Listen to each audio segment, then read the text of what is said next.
അസ്സലാമലൈക്കും. അപ്പോൾ ജസ്റ്റ് നമ്മൾ ചെറിയൊരു ട്രിപ്പ് പോയതാണ്. ട്രിപ്പെന്നല്ല, ഞങ്ങളുടെ വീട്ടിൻ്റെ അടുത്തൊരു ചെറിയൊരു പെറ്റ്സ് പാർക്കിലേക്ക് പോയതാണ്.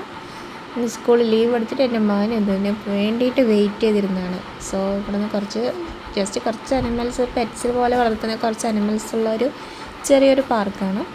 നല്ല അടിപൊളി ആംബിയൻസ് ഒക്കെ ഉള്ളൊരു പാർക്കാണ്. ഫസ്റ്റ് നമ്മൾ അരാപ്പായ്മ ഫിഷ് അതിനെ കണ്ടു. അതവിടെ അങ്ങനെ 2-3 ഉണ്ടായിരുന്നു. അതിനെ കുറച്ച് നേരം നോക്കി നിന്നു. പിന്നെ അവിടെ കുറേ ടോർട്ടോയ്സ്, ആമകളുണ്ടായിരുന്നു. പിന്നെ കുറേ കിളികൾ, പക്ഷികൾ. കൂട്ടിൽ ചെറിയൊരു ഫ്രണ്ടിനെ കണ്ടു, എൻ്റെ റിഹുവിൻ്റെ. പിന്നെ നമുക്ക് നല്ല കളർ ഫിഷ്. അവിടുത്തെ ആംബിയൻസ് ഒക്കെ അടിപൊളിയാണ് കേട്ടോ. പിന്നെ ഒരു ഹോസ് ഉണ്ട്, അത് നമുക്ക് പറ്റുകയാണെങ്കിൽ റൈഡ് ചെയ്യാനൊക്കെ പറ്റും. പിന്നെ അതവിടെ ചെറിയ പക്ഷി നമുക്ക് കയ്യിലൊക്കെ വെക്കാൻ പറ്റും. പക്ഷി തത്തമ്മ എന്തോ ആണ് തോന്നുന്നു. പിന്നെ വലിയൊരു ആമനെ കണ്ടു. അതിലവിടെ ബോർഡിൽ ലോകത്തിലെ ഏറ്റവും വലിയ ആമ എന്നൊക്കെ എഴുതിയിട്ടുണ്ട്. അതെന്താ സംഭവം എന്ന് എനിക്കറിയില്ല. ഞാൻ വീഡിയോ എടുക്കുന്ന സമയത്ത് അതെന്തോ പഴം കഴിച്ചുകൊണ്ടിരിക്കുക എന്തോ ചെയ്യായിരുന്നു. എന്നെ ഒന്ന് നോക്കി. പിന്നെ കുറേ പഞ്ചവർണ്ണ കിളികളൊക്കെ ഉണ്ടായിരുന്നു. നല്ല ഭംഗിയുണ്ടായിരുന്നു കാണാൻ. അതിലൊന്നിനെ നമുക്ക് ഇങ്ങനെ കയ്യിലെടുത്ത് വെക്കാനൊക്കെ പറ്റും. അപ്പോൾ റിഹോനെ കയ്യിലെടുക്കാനൊരു പേടിയുണ്ടായിരുന്നു. സോ അവൻ്റെ തോളിലാണ് ആ സാധനം വെച്ചത്. ഈ ചെറിയ റെഡ് കളർ പക്ഷി കാണുന്ന പോലെയല്ല കേട്ടോ, നല്ല വെയിറ്റ് ഉണ്ട്. ഞാനെടുത്ത് വെച്ചിട്ടുണ്ടായിരുന്നു. പിന്നെ അവിടെ കുറച്ച് നേരം ഇരുന്നു. പിന്നെ ഞങ്ങളങ്ങനെ സ്നേക്ക് പാർക്കിലേക്ക് പോയി. അവിടെ അധികം സ്നേക്സ് ഒന്നും ഉണ്ടായിരുന്നില്ല, ഒരു 5-6 ഉണ്ടായിരുന്നുള്ളൂ. ഒരു കേജ് പോലെ ഒരു സംഭവം സെറ്റാക്കണം. അതിന് മുന്നേ ഞങ്ങൾ പിന്നെ പക്ഷിനെ കണ്ടപ്പോൾ പിന്നെ ഞങ്ങൾ പുറത്തിറങ്ങി നോക്കി. പിന്നെ നോക്കുമ്പോൾ ഒരു വൈറ്റ് കളർ സ്നേക്കിനെ കണ്ടു. പിന്നെ ഒരു എന്തൊക്കെയോ പേരൊന്നുണ്ടായിരുന്നു, ഞാൻ ശ്രദ്ധിച്ചില്ല. ജസ്റ്റ് വീഡിയോസ് മാത്രമേ എടുത്തുള്ളൂ. അവിടെ ബോർഡൊക്കെ എഴുതി വെച്ചിട്ടുണ്ടായിരുന്നു, ഡേഞ്ചറാണ്, ഡു നോട്ട് ടച്ച് എന്നൊക്കെ പറഞ്ഞിട്ട്. പിന്നെ ഒരു 1-2 കേജിൻ്റെ ഉള്ളിലൊന്നും ഞങ്ങൾ സ്നേക്കിനെ കണ്ടില്ല. ഞങ്ങൾ സ്നേക്ക് പുറത്തിറങ്ങിയോന്ന് വളരെ പേടിയുണ്ടായിരുന്നു. പിന്നെ ഒന്ന് സ്നേക്ക് വെള്ളം കുടിക്കാൻ വെച്ച പാത്രത്തിലൊന്ന് കയറിയിരിക്കുന്നുണ്ടായിരുന്നു. പിന്നെ കുറച്ച് സ്നേക്സൊക്കെ കണ്ടു. എനിക്കെന്താ അവിടെ നിൽക്കുമ്പോൾ എന്തോ പോലെ തോന്നിയിട്ടുണ്ടായിരുന്നു. ഞങ്ങൾ പെട്ടെന്ന് ഇറങ്ങി. പിന്നെ ഒരു വലിയൊരു സാധനം അവിടെ ഇങ്ങനെ കിടക്കണ കണ്ടു. അത് നല്ല അടിപൊളി കേജൊക്കെയാണ് അതിന് കൊടുത്തിരിക്കുന്നത്. പിന്നെ ഞങ്ങൾ പുറത്തിറങ്ങിയപ്പോൾ ഉച്ച സമയത്താണ് വന്നത്.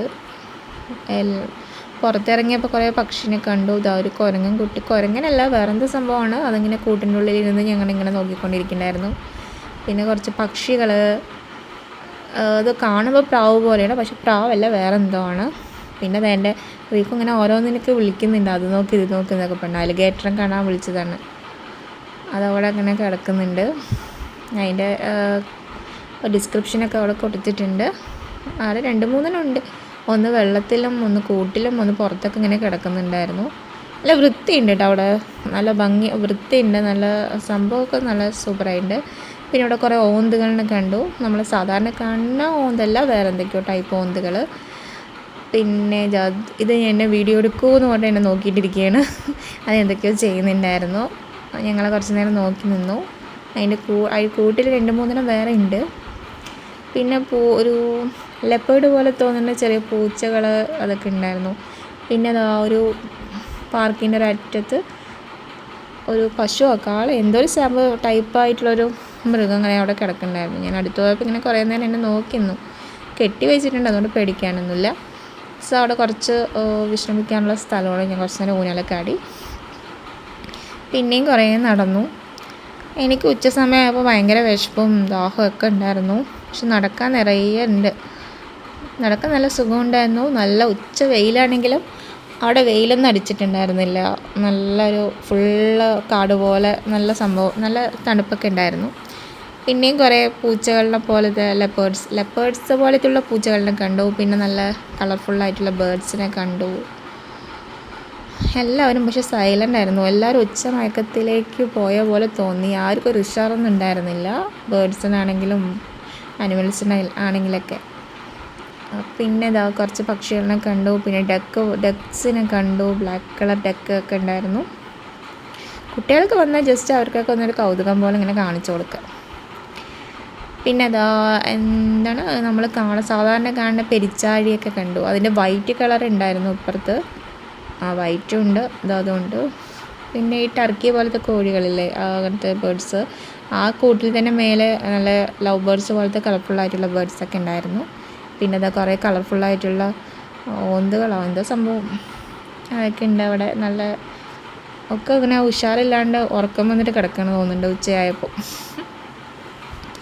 പിന്നെ ഞാൻ കുറച്ചിങ്ങനെ നടന്നു ഓരോ കൂട്ടിലൊക്കെ പോയി എല്ലാവരും ഇങ്ങനെ ഓരോന്ന് കണ്ടു, വീഡിയോ എടുത്തു. അതിന് അവർക്കൊക്കെ എന്തോ കഴിക്കാൻ എന്തോ ഒരു ഓറഞ്ച് കളർ വെജിറ്റബിൾ ഇങ്ങനെ ഗ്രേറ്റ് ചെയ്ത് കൊടുത്തിട്ടുണ്ടായിരുന്നു. പിന്നെ പക്ഷികൾ തന്നെയാണ് കൂടുതലും. പക്ഷി നമ്മൾ പെറ്റ്സ് പാർക്കാണിത്, അതുകൊണ്ട് ഒരുപാട് വലിയ വലിയ മൃഗങ്ങളൊന്നുമില്ല. ജസ്റ്റ് നമുക്ക് പെറ്റ്സായി വളർത്താൻ പറ്റുന്ന പോലത്തെയാണ്. ഇത് സ്വാനാണ്, സ്വാൻ്റെ ഒക്കെ ഉണ്ടായിരുന്നു. പിന്നെ അതാ കഴുതനെ കണ്ടു, പിന്നെ വലിയൊരു ഒട്ടകത്തിനെ കണ്ടു. നമ്മൾ സൗദിയിലുള്ള സമയത്ത് പോലും ഇത്ര വലിയ ഒട്ടകത്തിനെ കണ്ടിട്ടുണ്ടായിരുന്നില്ല. ഇത് വലിയ ഒട്ടകമുണ്ട്, വെറുതെ ഇരിക്കുമ്പോൾ തന്നെ നമുക്കത് കാണുമ്പോൾ അതിൻ്റെ ഒരു വലുപ്പം അറിയുന്നുണ്ട്. പിന്നെ ഒരാളിതാ ഞങ്ങളെ കണ്ടത് കൂട്ടിൻ്റെ ഉള്ളിൽ നിന്ന് വെളിയിലേ ഇറങ്ങിയിട്ടില്ല, അത് അതിൻ്റെ ഉള്ളിൽ തന്നെ ഇരുന്നു. പിന്നെ കുറേ ഒട്ടക പക്ഷികളെ കണ്ടു. അവരെന്തോ അവിടെ വെള്ളം കുടിക്കുക എന്തൊക്കെയോ കൊത്തിപ്പറക്കുകയൊക്കെ ചെയ്യായിരുന്നു. കുറേ ഉണ്ട് കേട്ടോ, കുറേ ഒട്ടക പക്ഷിയുണ്ട്, അതങ്ങനെ അവിടെ ചെയ്യുന്നുണ്ടായിരുന്നു. പിന്നെ എനിക്ക് നടന്ന് മതിയായി, കുറച്ചിങ്ങനെ നടന്നു, ഞാൻ എന്നെ തന്നെ കണ്ടു. പിന്നെ അതാ ഓരോരു പോണ്ടിൽ കുറച്ച് മീനൊക്കെ കണ്ടു. That's all.